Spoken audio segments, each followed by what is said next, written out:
Greetings and welcome back, ladies and gentlemen, to Let's Play Metroid Prime. I'm Mixed Paradigm Gamer, and in this part we're going to be finishing up our backtracking through the Magmore Caverns and grabbing it. I think this is mostly going to be a cleanup video, but hopefully towards the end we'll grab an important new weapon. And I think from here on out, when I'm backtracking through Magmore Caverns, I'm going to be cutting, but there are a couple of interesting things we can get now. If you shoot around, you notice that there's something... Where is it? Right there. Notice that there's something absorbing our shots. Invisible in the mid-air. There are invisible platforms here. Now what you're supposed to do is wait until you get like this certain visor. But if you shoot at them, you know, they appear. So like, you can use that to like figure out where they are. And then you just double jump over. You can get this pretty much as soon as you have the double jump, I think. I used a super missile to blow up the wall, but I don't even think you need to do that. Even when you get the full suit upgrade, like usually most Metroid games, if you get like the full suit upgrade, you can walk through the lava without taking damage, but in this game that doesn't work. In this pillar is an artifact. Now, unlike most of the shit you can blow up in this game, there's no scan module thing on the pillar telling you that you can do that. The only way you can figure out to do that is if you read the scan logs, is if you read the entry from the totem poles at the impact crater, which again is in your logbook. Might as well show that off pretty quickly. Oh, here it is. See, like it'll tell you that this one is in a sun chamber high atop our ruined home, became the nest of a great beast. Wonder where that could be. See, like it gives you pretty detailed explanations as to where they are. They don't tell you exactly where they are or how to get them, but they do give you a general idea so that you aren't fumbling around in the dark like an idiot. I mean, like, one thing that I think, out of all three of the Prime games, I think Metroid Prime 1 is the most traditional. What exactly do I mean by that? I mean, it feels the most like the 2D games, which is a good thing in many aspects. Like, especially if, you know, especially since this was like the first 3D Metroid game. Like, they really couldn't take liberties to experiment yet. They had to like translate what they did right in Super Metroid to a brand new 3D universe, and that's not a small feat. And they did it pretty well for the most part. But you know, I'd be lying if I. I think I'm going to get into another... No, I think I'm going to wait on that, actually. Because there's one more thing we need to see first, before I can get into that particular... Do I want to go up there yet? No, I don't even think I can do that at this moment. I want to go to a different room first. Come on, Penelope. Believe it or not, ladies and gentlemen, we are actually very close. You might remember when we first were here in the Chozo Ruins that I mentioned that it housed the most annoying enemy in the game. And we are getting really close to discovering it. Unfortunately. Now, let's see, what do I want to do here? Like, before we move on to the item, I want to grab a couple of pickups. After doing some analysis, I realized that this game is difficult, so therefore it's bad. No. After giving it some thought to things, there's only really one thing I really want to get right now. Because we're going to be grabbing a couple of pickups later on that'll help us get some more... Oh my god, how did I forget about that? Down here in this room. Right here in the wall. There's a half pipe. There's a fucking plated beetle. Thank god it's an idiot. There we go. There's a missile expansion on the wall. And over here, you can use a super missile to blow that shit off of the front of that tree there and open up a little, you know, spot. Ugh. Usually I miss that. There's another missile in here. So yeah, I completely spaced on myself. I told you. As many times as I've played this, as many times as I've 100%ed this, there's always something I forget. Like, I swear to Christ, I always forget something. I'm glad it wasn't those two, because those are really, really obvious. I'm sure that there are a bunch of really experienced players who are just like now just wringing their or just like slamming their head against the desk, face palming themselves, just like, how did he forget it? I don't know, folks. I just have mental difficulties, you might say. We actually have a decent number of missiles now. In this room, there's another thing we can get.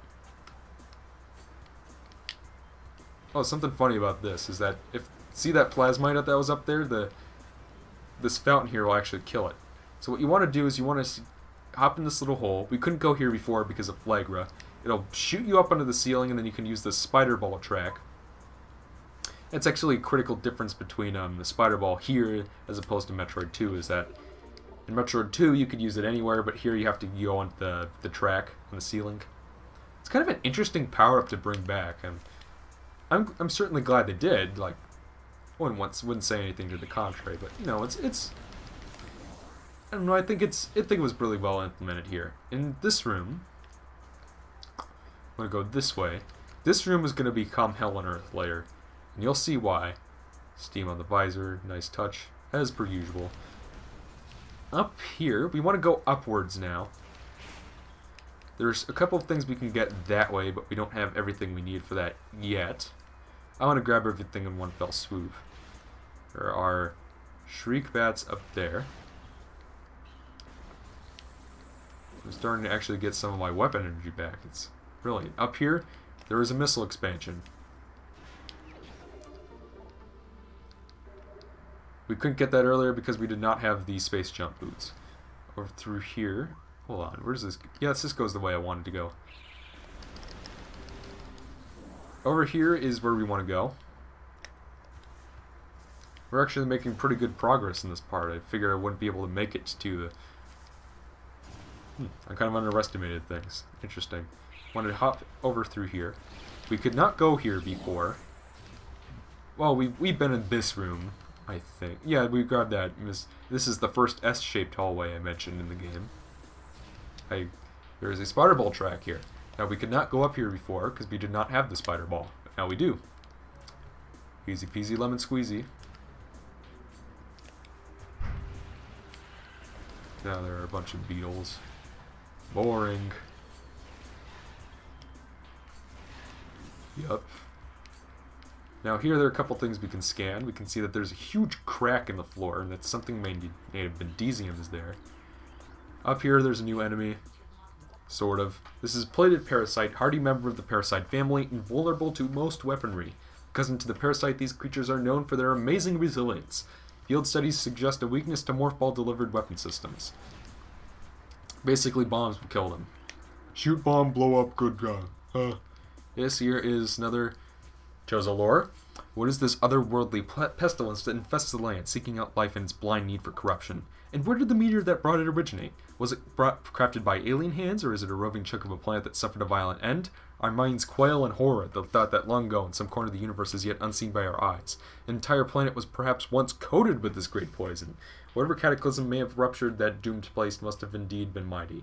And if other meteors from it spread through space bearing this evil to the far corners of the universe, we hold fast to the hope that this is not so, that the only surviving remnants of this evil are here, on Talon 4. Then at least, there is hope for its eradication. That's another entry that makes me wonder, having played Prime 3, if they knew that what they were going to do with this line of story way back when they were developing Prime 1. You know, it's very interesting. Because, like, you know, like after Prime 1 was a success, you know, a Prime 2 and 3, you know, was all but guaranteed. Boop. Boop.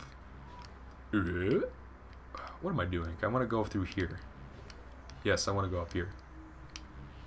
Yep. Yep. Select like. Sorry. We're going to start reading these. There are 3 of these motherfuckers back to back. Ugh. To the Entrusted One. If you read these words, then our hope has not been in vain. Your path is fraught with danger. Monstrosities beyond description lurk in the shadows, starving, hunting for prey, searching for ways to quench their poisonous urges that bloom in their brains.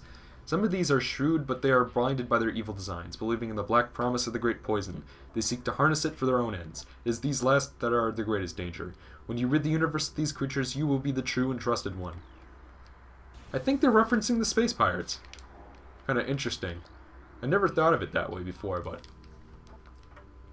None know if our temple of the cradle will prove powerful enough to contain this evil forever. For now, it wraps around that abomination, cutting it off from the world above. However, we believe the power of the cipher, which has been produced by linking the 12 artifacts, should be strong enough. The fate of this world is now left to the one who will collect all the artifacts in the future. The time when the Entrusted One knows is approaching. Last one, for now. Many Chozo are gifted with the distant sight, and even more begin to learn it as our harmonization with the universe becomes more and more complete. We peer forward, seeing prophecy in the ripples of the water, hearing rumors of the coming days in the breath of the wind. Though we celebrate the distant sight, many of these visions are dark. The worst of the prophecies, and the most common, tells of the coming of the worm. Born from parasites, nurtured in poisoned womb, the worm grows, devouring from within, until the world begins to rot. Not all prophecies come to pass, of course, but we cannot help but fear this dark portent. Before we move on, there's a cordite statue on the wall. Blow it up. Blow it up, blow it up, blow it up. Y'all scan it. And these things activate. Puzzle time. Again. Excuse me. You might notice that the boost ball controls, if you've played Metroid Prime 2 and 3 before this one, it might feel a little awkward to you. Because I did not play Prime 1 first. I played Prime 3 first. So coming back to this one directly after the third one, it felt a little awkward. You know, it didn't feel bad or anything. It just felt like a couple of things weren't as solid as... And it would make sense, because this was the first one. It's not like they knew how to do everything perfect. It's not like there was a great big book of game design that says, do this and it will work. You know, there was some risk involved. I understand that. Because, you know, my buddy Ethan always likes to accuse me of liking new things more than old things. And, you know, I understand that. I understand that things couldn't have been perfect from the beginning. You know, there's some give and take. There's some experimentation, you know. But at the same time, you know, like, what matters to me is what game offers the most solid gameplay experience. And, I won't necessarily say that, well, you know, I played Prime 3 first, and I still really enjoyed Prime 1 coming back to it. So, like, even despite the way despite the subtle improvements in the sequels, you know, there's a fun experience to be had in Prime 1 regardless. Alright. First, before we go down there is a very rare occasion in Metroid Prime 1, missile reload stations. Ugh, good God. There are not nearly as many of these as there should be. Because, like, unlike Prime 3 or Other M,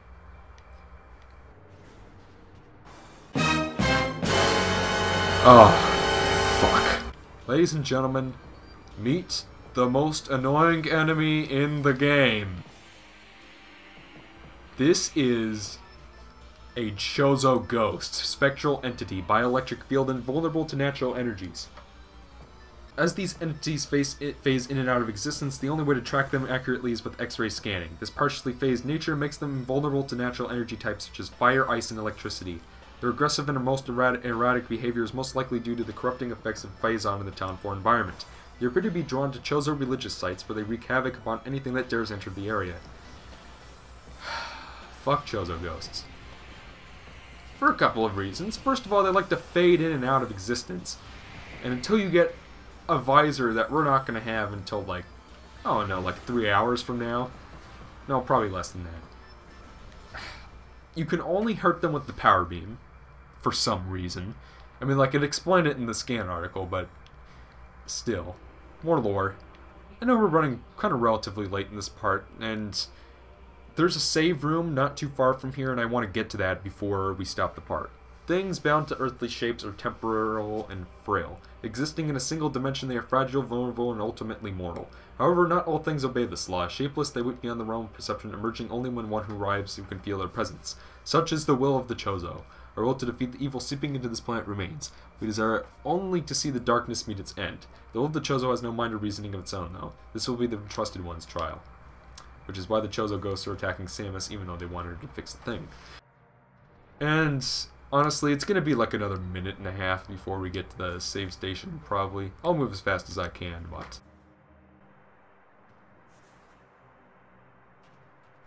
And, you know, I want to be sure that I get to a save point before I move on to the next part, just for, you know, safety reasons. Well, you might notice that those 3 panels on the wall, they're all color-coded to match the other special beams in this game. And, you know, it means that we're going to be coming back here. Let's just say that. But getting back to Chozo Ghosts, now that we've seen that one, we're going to be seeing them all over the Chozo Ruins. All over it. They're going to be everywhere. And because they take, like, in veteran mode, it'll take, like, one well-aimed super missile to destroy it for good. Which is fine, you know, but, like, if you're playing this shit in hyper mode, those things take forever to kill. Like, good lord, because they never stop moving. S-shaped room. Because they never stop moving. I don't know. I don't care for... I don't like Chozo Ghosts. I don't think there is anybody who does like them. Down here, this thing is made of telluric alloy. And as we all know, telluric alloy is weak to bombs. I like how the fish, like, die. Oops. And then, of course, there are these stone toads who blow up in ridiculous gory fashion. Like its jaw gets separated from its head. That is morbid. Really... Like, the timing is different. Like, if you've played all 3 of them, you know what I mean. And if you're like me and you're more used to Prime 2 and 3, then, you know, it's awkward. But here is the ice beam. Good lord, it's already been 18 minutes. Yeah, the save station is right next door. So I think I'll explain what the ice beam does, if I can remember, in the next part. But actually, I'll explain it now so I don't forget. It'll freeze enemies. And that's... While that may not sound useful, it's actually really important for dealing with some of the enemies in this game. Like, some of the enemies in this game that kind of gave us shit before... Actually, I'm not going to save yet, because I need to make sure that the Hop Hog is doing its job. Because the Hop Hog is kind of a piece of... Never mind. In the next part, we're going to be heading back to Phendrana Drifts already, but there are some shortcuts that make life easier, and I'll probably be cutting out the backtracking this time around. So, until then, I'm Paradigm Gamer, and I'll see you guys next time.